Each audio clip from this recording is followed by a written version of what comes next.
بسم اللہ والصلاۃ والسلام علی رسول اللہ۔ حضرت سامعین، آج کی جو رات ہے یہ بہت ہی عظیم رات ہے، جس کو شب برات بھی کہا جاتا ہے، جس کو لیلۃ الشفاعت بھی کہا جاتا ہے۔ یہ عظیم رات ہے جس کے متعلق نبی رحمت صلی اللہ علیہ وآلہ وسلم نے ارشاد فرمایا۔ حضرت مولا کائنات مولا علی شیر خدا رضی اللہ تعالیٰ عنہ آپ اس حدیث پاک کو روایت کرتے ہیں۔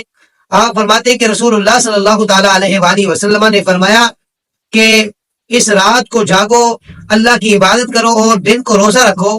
فرمایا جب سورج غروب ہوتا ہے تو اللہ تبارک و تعالی آسمان دنیا پہ نازل ہوتا ہے، اور اللہ تبارک و تعالی کی رحمت یہ آوازیں لگا رہی ہوتی ہے کہ آج کون ہے جو مجھ سے عزت مانگے، جو مجھ سے اپنے گناہوں کی معافی مانگے، جو مجھ سے اولاد مانگے، میں اسے عطا کروں۔ حتیٰ کہ فرمایا صبح تک اللہ تبارک و تعالی کی رحمت یہی آوازیں لگا رہی ہوتی ہے۔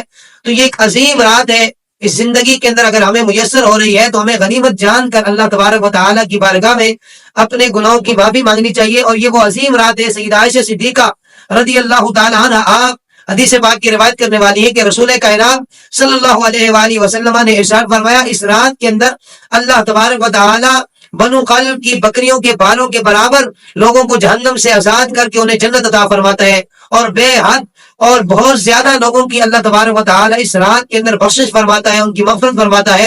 اور مکاشفۃ القلوب کے اندر امام غزالی علیہ رحمہ آپ فرماتے ہیں کہ جس طرح مسلمانوں کی 2 عیدوں کی راتیں ہیں، تو اسی طرح فرمایا فرشتوں کی بھی 2 عیدوں کی راتیں ہیں۔ فرمایا ان میں ایک 15 شعبان کی رات ہے اور ایک لیلۃ القدر کی رات ہے۔ تو یہ عظیم راتیں ہیں، ان کے اندر جاگا جائے، اللہ تبارک و تعالیٰ سے مانگا جائے تو اللہ تبارک و تعالیٰ اپنے بندوں کو ضرور عطا فرماتا ہے۔ اللہ تبارک و تعالیٰ کی بارگاہ میں دعا کرتے ہیں کہ اللہ تبارک و تعالیٰ ہمیں اس رات کے اندر اپنے گناہوں کی معافی مانگنے کی توفیق نصیب فرمائے۔ سارے لوگوں کو اللہ تبارک و تعالیٰ اس رات کے اندر بخشتا ہے، لیکن چند ایسے لوگ ہیں جنہیں اللہ تبارک و تعالیٰ اس عظیم رات کے اندر بھی ان کی بخشش نہیں کی جاتی۔